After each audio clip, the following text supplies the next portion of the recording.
Alors je remercie le groupe de louanges et c'est vrai, merci Agnès aussi de nous avoir conduits dans ces temps de reconnaissance. Alors vous allez vous dire, mais c'est vrai, alors en plus j'ai même pas pensé, mais Agnès nous a rappelé que vendredi c'était le 8 mars, la journée de la femme. Je vous assure que le planning n'a pas été fait exprès pour faire prêcher une femme ce matin. Alors, pour ceux qui ont Facebook ou qui ont, je ne sais pas si ça a été mis sur Instagram, vous allez peut-être voir que le titre de ce matin, c'est « Face à l'épreuve, quelle attitude avons-nous » Comment réagit-on face à une difficulté de la vie? Lorsque tout semble aller bien, tout va bien, et puis un jour, vous êtes confronté à une mauvaise nouvelle, à un drame qui peut arriver. Alors ça peut prendre plusieurs formes. Ça peut être la maladie, ça peut être le décès d'un proche, ça peut être l'échec d'un examen, un échec aussi sentimental, professionnel, ou peut-être même la trahison d'un proche. Bref, je ne vais pas faire toute une liste, mais je pense qu'à un moment donné dans notre vie, on a tous été confrontés à quelque chose qui nous est survenu comme ça. Et puis parfois, lorsque ça nous arrive, il y a des personnes qui tiennent le discours « mais t'inquiète pas, avec Jésus tout ira bien ». Ou même vous, parfois, quand tout va bien, vous dites « oui, mais avec Jésus tout ira bien ». Alors, lorsqu'apparaissent ces difficultés, parfois on peut se sentir bien seul. Et pourquoi on passe par telle ou telle épreuve?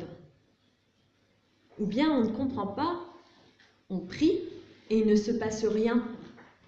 Du moins, on a l'impression qu'il ne se passe rien.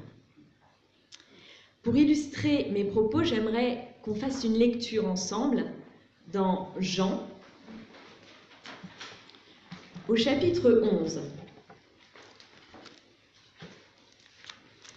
Jean chapitre 11, versets 1 à 16.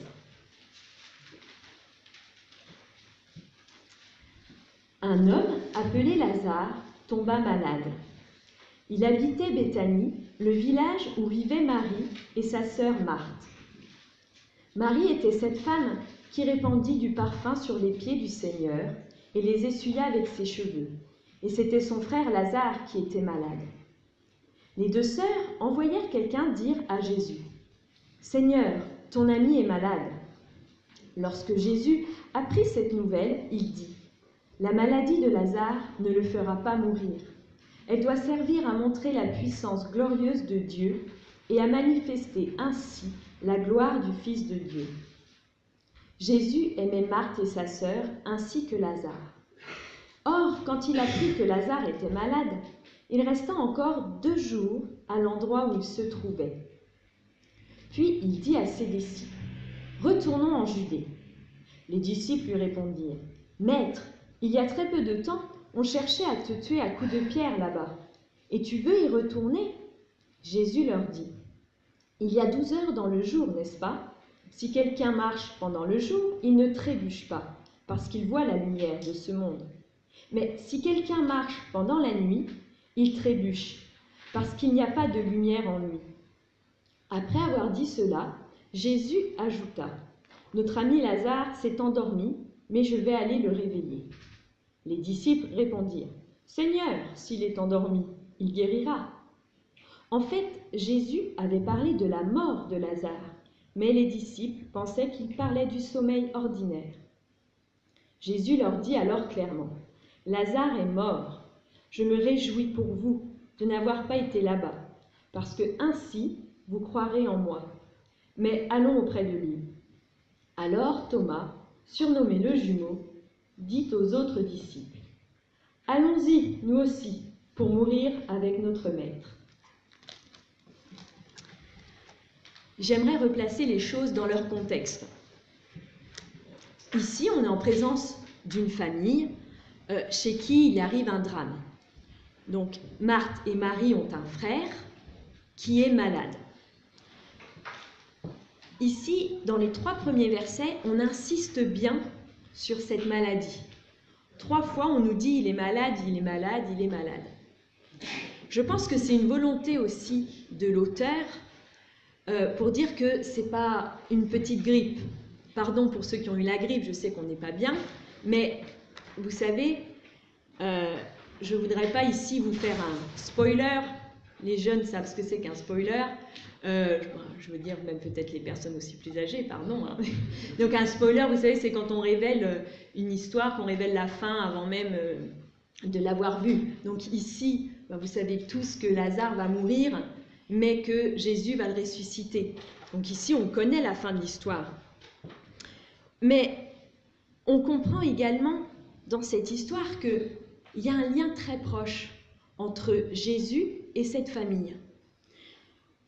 On nous dit, quand les sœurs vont faire chercher Jésus, elles utilisent le terme « ton ami ». Ton ami est malade. Ce n'est pas un inconnu de Jésus.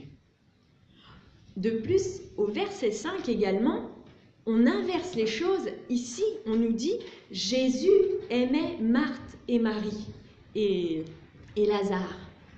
Donc il y a vraiment une intimité dans cette famille avec Jésus. Comme nous, dans notre vie, on est proche de Jésus et on ne comprend pas pourquoi il arrive telle ou telle chose. Mais cette famille a un très bon réflexe. Elle va faire chercher Jésus. Déjà, elles le connaissent. Donc, elles savent qu'il peut faire quelque chose. Il y a un acte de foi dans cette démarche. Et puis, depuis le début de son ministère, Jésus a accompli des miracles. Il a accompli des guérisons. Alors, il n'y a pas encore la télé ni Internet, mais ça se dit, ça se sait. On sait que Jésus est capable de faire des choses. Peut-être qu'à ce moment-là, les 2 sœurs ont pensé aux histoires qu'elles avaient entendues, ce qu'elles connaissaient de Jésus. Par exemple, l'histoire du fils unique de la veuve. Vous trouverez, pour ceux qui veulent regarder, dans Luc au chapitre 7, versets 11 à 17, Jésus va se pencher sur le cercueil et ordonner à ce que cet enfant reprenne vie, et l'enfant va reprendre vie. Et puis, il y a encore aussi l'histoire, alors j'en cite que 2, mais du fils du haut fonctionnaire. Cette histoire, vous la trouverez dans Jean au chapitre 4, versets 46 à 54. Là aussi, on fait appeler Jésus, mais c'est même encore mieux, parce que Jésus ne se déplacera pas. Sur sa parole, le fils du haut fonctionnaire sera guéri. Alors peut-être qu'à cet instant, Marthe et Marie ont pensé la même chose. Se sont dit, mais peut-être que sur la simple parole de Jésus, notre frère Lazare va guérir. J'aimerais attirer votre attention sur le fait que dans nos vies, on a certaines fois ce sentiment que si Dieu a accompli tel ou tel miracle, il va refaire la même chose. Alors, on pense cela, mais parfois Dieu ne reproduit pas toujours le même schéma. Dieu ne voit pas les choses comme nous, et il sait mieux que nous-mêmes ce qui nous convient. Et ça peut être vraiment troublant. Je ne sais pas si ça vous est déjà arrivé de vous dire, mais Dieu, il a des chouchous ou quoi? Celui d'à côté, il prie, tout va bien pour lui, il a les réponses à ses prières, et moi, je prie, j'ai l'impression que je ne vois rien venir. Eh bien, j'aimerais vous dire, et j'espère que vous le savez, bien sûr que non. Alors c'est sûr, c'est plus facile à dire qu'à se le représenter dans sa tête, mais Dieu a un temps bien précis. Il faut bien comprendre que le temps de Dieu n'est pas forcément le nôtre. Combien de fois j'ai appris à me dire « Mais Seigneur, finalement, tu connais mieux la situation que moi. J'abandonne tout entre tes mains et je te laisse agir. » Alors, c'est pas facile parce qu'on n'est pas patient. On n'aime pas attendre. Je pense que personne n'aime attendre et on trouve toujours tout un moyen, tout un stratagème pour ne pas attendre, ne serait-ce que si vous allez au supermarché, vous allez étudier la caisse qui semble aller plus vite. Et puis vous arrivez, puis finalement vous dites bah, j'aurais mieux fait d'aller à côté parce que là ça va vraiment pas vite. Il y a tout un le summum, je sais pas si ça vous arrive, mais c'est le four micro-ondes. Qui a déjà mis stop alors qu'il reste 2 ou 3 secondes encore à attendre? Vous voyez, c'est bon, je dirais on est comme ça, on n'aime pas attendre. Et lorsqu'on est dans la difficulté, lorsque tout semble ne plus rien aller autour de nous, on aimerait bien avoir les solutions immédiates. Mais chaque acte de l'activité de Jésus a son heure. Et Jésus va justement répondre à cela.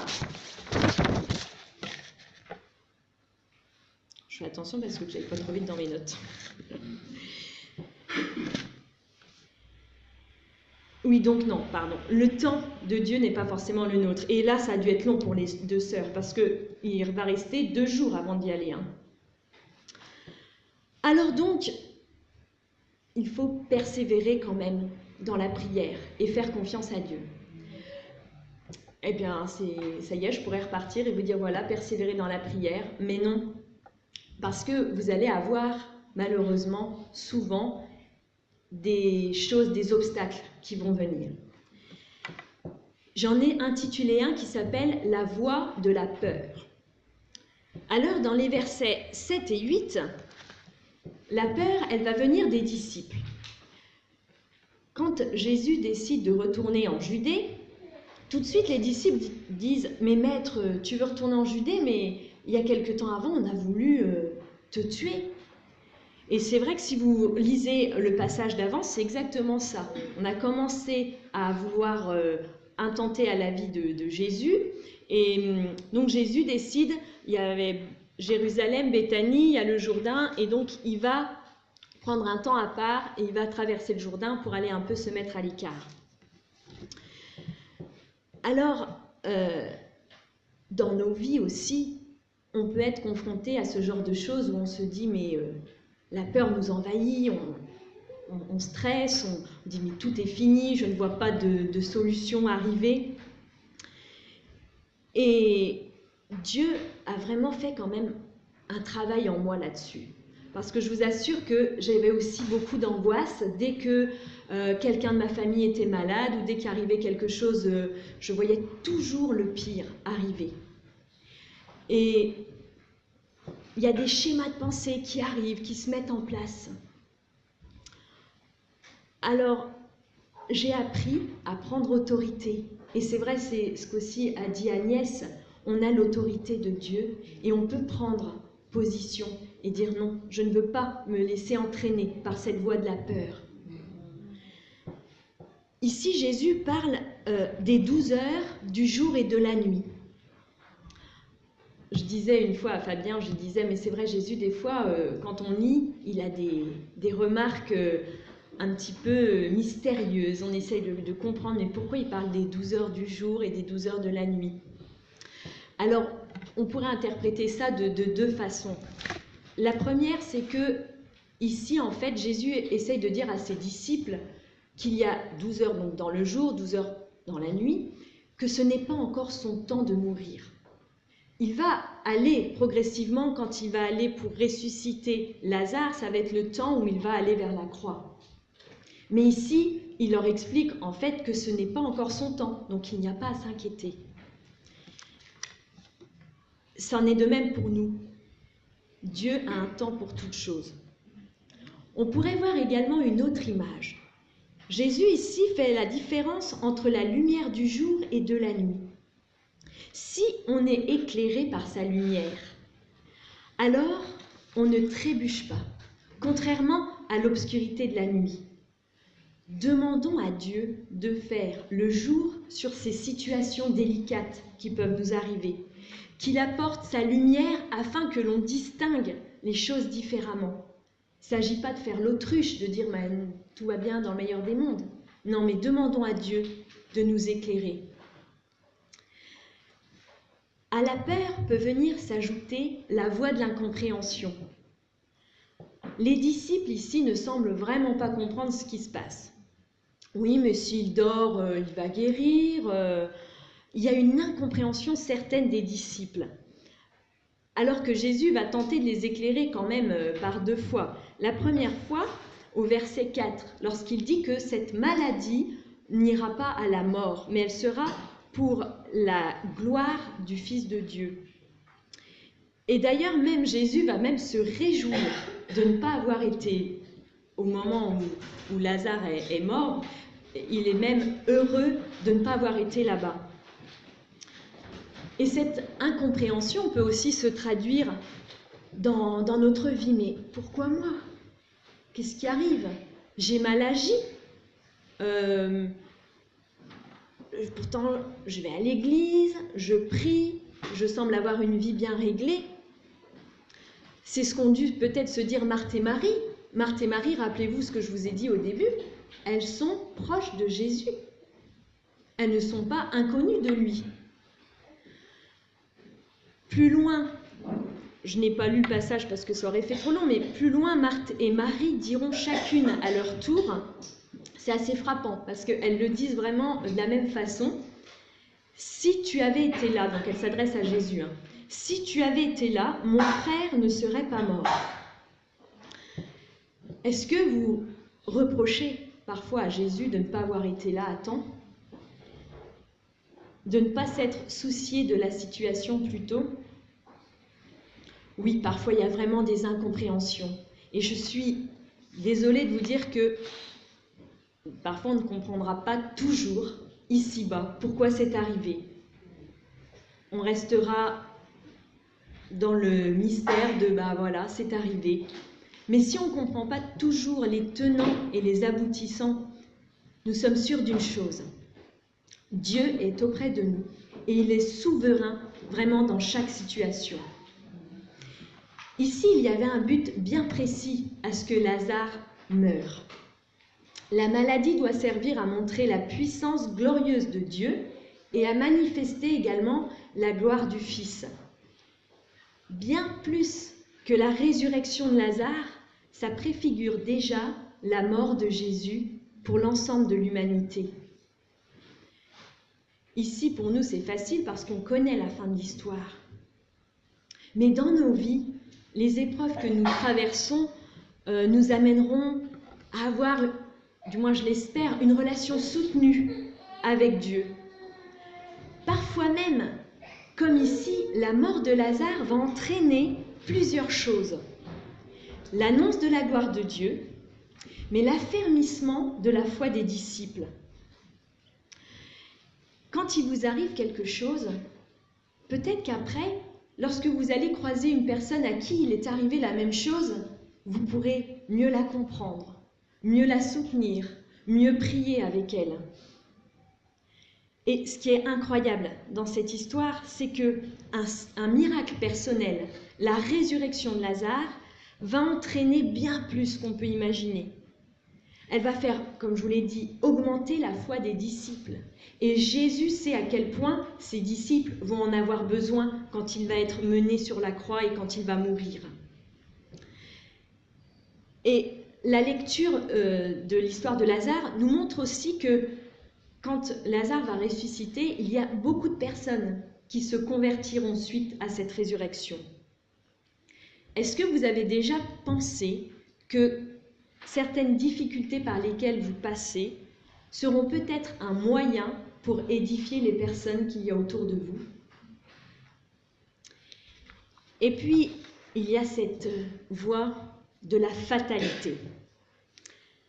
La fatalité, c'est le caractère inéluctable d'une chose qui arrive. Et puis ici, dans le texte, c'est Thomas qui incarne cette voie-là. Thomas qui dit « Bon, allons-y nous aussi, allons mourir avec le Maître, retournons là-bas, c'est comme ça. » On pourrait l'interpréter de 2 façons. Se dire « Oh, il est courageux Thomas, c'est un acte de foi, allez hop, il suit son Maître quoi qu'il arrive, même s'il doit mourir là-bas, il mourra aussi. » Puis bon, connaissant un peu la suite avec Thomas qui veut voir vraiment les marques de Jésus dans ses mains, peut-être qu'on peut se dire, bon, en fait, il est fataliste. Il pense que Jésus, voilà, on va là-bas, on va aller mourir avec lui. Alors, quand survient l'épreuve, est-ce que nous réagissons aussi avec fatalité? Est-ce que notre attitude est de dire « bah oui, de toute façon, c'est comme ça et il ne peut pas en être autrement ». Alors je ne veux pas ici vous encourager à être rebelle, à toujours essayer de comprendre le pourquoi et d'essayer de trouver une solution, mais de même que l'épreuve peut être aussi dans le sens où vous avez un péché dans lequel vous êtes et puis vous avez toujours l'impression de retomber dans ce même péché. Ici, ne soyons pas fatalistes. Dieu peut changer les choses. Dieu veut parfois vous faire comprendre que les choses peuvent changer. Et j'aimerais aussi vous dire qu'il n'y a pas de honte à ce qu'il n'y ait pas une issue glorieuse. C'est-à-dire que parfois, il y a des choses qui nous arrivent et ce n'est pas parce qu'on n'a pas eu le miracle auquel on s'attendait que Dieu n'a pas agi et que Dieu n'était pas là. Dans mes études, parfois, j'ai rencontré des difficultés, ne serait-ce que déjà pour mon bac. Je pensais que je l'aurais du premier coup. Finalement, quelle ne fut pas ma surprise quand je n'ai pas trouvé mon nom sur la liste de ceux qui l'avaient. Il fallait que j'aille au rattrapage. Bon, alors ça paraît anecdotique comme ça, mais sur le coup, je n'ai pas compris, je n'avais pas démérité, j'avais eu mes bacs blancs, j'avais bien bossé. Je me suis mise à pleurer comme... voilà. Et finalement, bon, ben, j'ai essayé de redresser la tête et de me dire, bon, ben, je vais à l'oral. Et vous savez, ce qui est formidable, c'est que Dieu ne m'a pas abandonnée. Et le matin, avant de partir, passer cet oral, j'ai ouvert ma Bible et je suis tombée sur ce verset de Matthieu 10, 19. Mais quand on vous livrera, ne vous inquiétez ni de la manière dont vous parlerez, ni de ce que vous direz. Ce que vous aurez à dire vous sera donné à l'heure même. Alors, je sais, ce n'est pas du tout un verset qui est dans le contexte d'aller passer son bac à l'oral. Et je veux quand même faire une parenthèse, ne sortez pas n'importe quel verset de la Bible pour le mettre à votre sauce. Mais ce matin-là, je n'ai pas fait exprès du tout de tomber là-dessus, et je vous assure que c'est un moyen du Seigneur pour m'encourager. J'ai eu mon bac. Et ce que je peux vous assurer, c'est que, comme Marthe pourra le déclarer plus loin, alors même que Lazare est encore dans le tombeau, son frère est mort, mais elle va pouvoir dire à Dieu, « Oui Seigneur, je crois que tu es le Christ, le Fils de Dieu, celui qui devait venir dans le monde. » Ça c'est au verset 27. Elle est là, notre espérance. Notre Seigneur est maître de notre vie, de notre destin. Il est souverain dans toutes les situations. L'histoire se termine avec la compassion de Jésus pour les sœurs et l'accomplissement du miracle de la résurrection de Lazare. J'aimerais vous dire aussi que Dieu n'est pas insensible à ce qui vous arrive. Dans cette histoire, le geste ultime de puissance de Jésus condense le sens de sa mission, apporter la vie en plénitude. Pour terminer, j'aimerais vous dire que l'épreuve survient, certes, mais ne laissons pas les voix de la peur, de l'incompréhension, de la fatalité prendre le dessus. Soyons dans cette attitude qui consiste à venir au pied de notre Sauveur et de lui réaffirmer que nous l'aimons et qu'on sait qu'il est là pour nous. Bien sûr, vous pouvez lui dire ce que vous ressentez. David, si vous lisez les psaumes de David, dans ces psaumes, la plupart du temps, il se lamente. Mais après, il reprend vie, il reprend espoir dans son Dieu. Alors, je vous ai dit que quand on lit l'histoire de Lazare, on connaît la fin, donc c'est facile pour nous, il est ressuscité. Mais vous aussi, vous connaissez votre fin. On sait que comment comment notre vie va aboutir à la fin, nous serons au ciel avec notre Dieu. Amen. Que nous puissions prier. Seigneur notre Dieu, nous te bénissons. Merci parce que c'est vrai que peut-être que la vie n'est pas toujours facile, mais toi tu es à nos côtés, tu prends soin de tes enfants. Merci parce que tu nous as effectivement donné toutes les armes pour pouvoir surmonter ce qui nous arrive, et nous avons l'espérance que tu es auprès de nous, que tu nous soutiens. Accompagne chacun de nous dans ta paix. Amen.